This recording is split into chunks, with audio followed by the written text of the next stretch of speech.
Samajwadi party पर आज शाहजहांपुर जा रहे हैं सपा राष्ट्र अध्यक्ष, वहां पे भी प्रशिक्षण शिविर में कार्यकर्ताओं के साथ बैठक करेंगे। देखिए, वो अपने कार्यकर्ताओं को प्रशिक्षण दे रहे हैं कि देखो भाई, 2024 में माननीय नरेंद्र मोदी जी को प्रधानमंत्री बनाना है। हम जिसको लड़ावें, आप लोग उसको वोट दीजिए। बस वो यही सिखा रहे हैं। प्रमाण है कि हम लोग एनडीए में शामिल होकर के सच करके हम लोग सहयोग कर रहे हैं कि 24 में माननीय नरेंद्र मोदी जी प्रधानमंत्री बनेंगे। और समाजवादी पार्टी ये हट करके माननीय अखिलेश यादव जी सहयोग कर रहे हैं कि 24 में माननीय नरेंद्र मोदी जी प्रधानमंत्री बने। उदाहरण के तौर पर अभी बाई इलेक्शन हुआ तो आपने गठबंधन बनाया है, तो कांग्रेस ने यूपी में आपको समर्थन दिया, आप जीत गए। और उत्तराखंड में आप प्रत्याशी लड़ा दिए, किसको जिताए? बीजेपी को। आप एमएलसी के चुनाव में 28 साल की उम्र वाले को एमएलसी का पर्चा भरवाते हो, और प्रस्तावक खुद अखिलेश जी खुद एमएलसी रहे हैं, नवरत्न उनके एमएलसी रहे हैं, वो लोग प्रस्तावक हैं। हश्र क्या होता है? भारतीय जनता पार्टी के प्रत्याशी को वॉकओवर दे दिए। तो ये समाजवादी पार्टी के लोग, ये जो प्रशिक्षण शिविर चल रहा है, इसके पीछे सिर्फ माननीय नरेंद्र मोदी जी को प्रधानमंत्री बनाने का चल रहा है। पिछड़ों का हक कैसे लूटा जाए। हम लोगों ने 4 बार की सरकार में नाई, गोंडपाल, प्रजापति, बिंद, केवट, मल्ला, राजभर, चौहान, आरा, कर्क, बंसी, बंजारा, बहेलिया, कंघार, जुल्हा, दुनिया, सारी, साईं, दर्जी, फकीर, तमाम जातियों का, पिछड़े दलित का जो हिस्सा लूटा है, उसकी ट्रेनिंग दे रहे हैं कि आगे हम लोग कैसे लूटें, इन पिछड़ों को कैसे गुलाम बनावें, इसकी ट्रेनिंग दी जा रही है। प्रशिक्षण शिविर में कार्यकर्ताओं को तो पीडीए की ट्रेनिंग दी जा रही है। पीडीए के वही तो, पिछड़ों का हिस्सा कैसे लूटा जाए, अल्पसंख्यकों का हिस्सा कैसे लूटा जाए।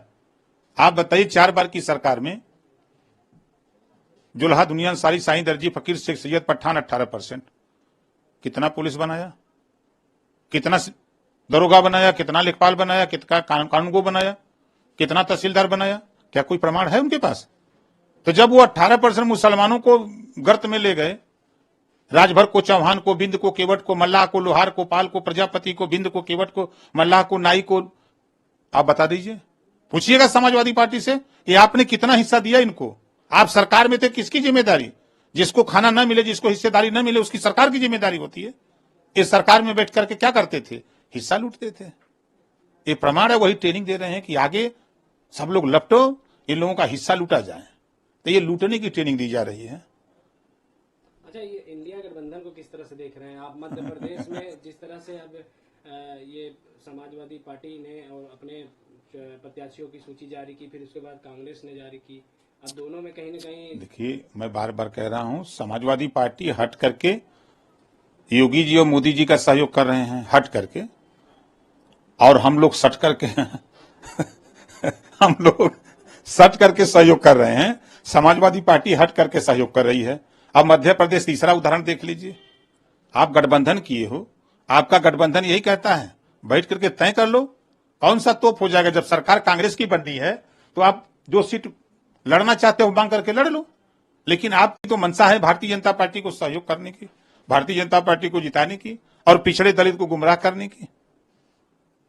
ये साजिश है उनकी। कांग्रेस और सपा में जो सीटों को लेकर विवाद छिड़ा हुआ इस समय, सपा राष्ट्रीय अध्यक्ष अखिलेश यादव कह रहे हैं कि अभी अगर कांग्रेस गठबंधन में अगर चीजों पे एग्री नहीं है तो आगे चल के क्या एग्री होगी फिर? देखिए, मैं फिर कह रहा हूं, अखिलेश यादव जी गठबंधन नहीं चाहते हैं। वो भारतीय जनता पार्टी को जिताने के लिए काम कर रहे हैं।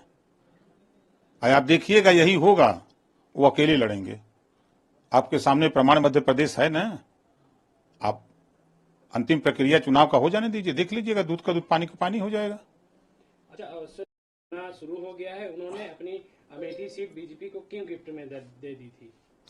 देखिए, कांग्रेस हो चाहे सपा हो, बसपा हो, ये सब पिछड़े दलित मुसलमानों के दुश्मन हैं।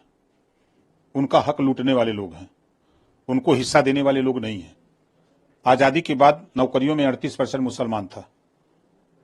कांग्रेस ने इतना विकास किया, सपा ने तो इतना विकास कर दिया, 1% भी नहीं रह गए नौकरियों में। यही ना विकास है। इसी से ओवैसी जी सही कह रहे हैं, ये जो रो रहे हैं, गा रहे हैं ना, ये सब रोने गाने से नहीं, ये सब जो ट्रेनिंग दे रहे हैं, जो अलग अलग दिखा रहे हैं, ये सब हक लूटने वाले लोग हैं।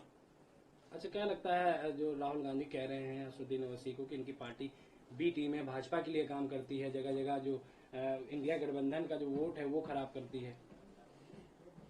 हम तो कह रहे हैं कि जितने भी लोग हैं इंडिया गठबंधन में सब बीजेपी के लिए काम करते हैं, काम कर चुके हैं और करेंगे। ममता बनर्जी जी रेल मंत्री थी बीजेपी सरकार में, नीतीश जी रेल मंत्री थे बीजेपी सरकार में, सहयोग था ना, मुख्यमंत्री थे। उद्धव ठाकरे को आप देख लीजिए, और 89 में माननीय अखिलेश यादव जी मुख्यमंत्री थे भारतीय जनता पार्टी के सहयोग से। के बचल बा सब दूध को धोवल ना बा, सब भारतीय जनता पार्टी के सहयोग कर चुकल बा, अब फिर करे के तैयारी में बा, ये खाली ड्रामा कर रहे हैं सब।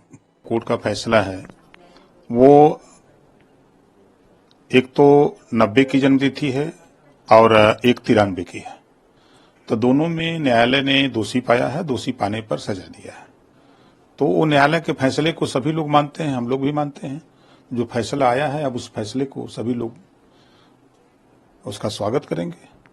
अब जहां तक सवाल आजम जी का है तो वो अब आगे अपील करें, सुप्रीम कोर्ट जाके अपना अपील करें, फरियाद कि क्या गलत है क्या सही है। फैसला है अब देखिए, अब फैसला है तो न्यायालय का फैसला है, और फर्जीवाड़ा कोर्ट ने पाया है तभी सजा किया है। किसी निर्दोष को सरकार न्यायालय क्यों नहीं सजा दे देती? कहीं न कहीं आदमी लिप्त होता है और तभी उसके खिलाफ कार्रवाई होती है। जो फैसले आते हैं अदालत उसमें संलिप्तता पाती है तो दोष करार साबित देती है। सपा राष्ट्रीय अध्यक्ष अखिलेश यादव कह रहे हैं कि आजम खान मुसलमान है, इसलिए इनको फर्जी जन्म प्रमाण पत्र मारने में फंसाया गया। अगर वो इस बात को कह रहे हैं तो हमको अंदाजा है कि समाजवादी पार्टी की जो सरकार थी, समाजवादी पार्टी के तानाशाही रवैये, गुंडागर्दी के चलते ये जाति प्रमाण पत्र भी, सर्टिफिकेट भी बनवाया गया होगा। वो भूल गए अखिलेश यादव जी। लोग कहते थे कि सरकार में तूती बाजती थी, वो भूल गए। तो कहीं न कहीं गलती है, गलती के एक्सेप्ट करना चाहिए, स्वीकार करना चाहिए। और अदालत ने जो फैसला दिया है, फैसले आते हैं, तमाम फैसले आते हैं, क्या वहां जाति धर्म चिन्ह करके फैसले आ रहे हैं? जो फैसले आ रहे हैं वो जो चार्जशीट दाखिल होती है, जो मुकदमे पंजीकृत होता थाने में, जो रिपोर्ट जाती है, उसी आधार पर न्यायालय से फैसले होते हैं।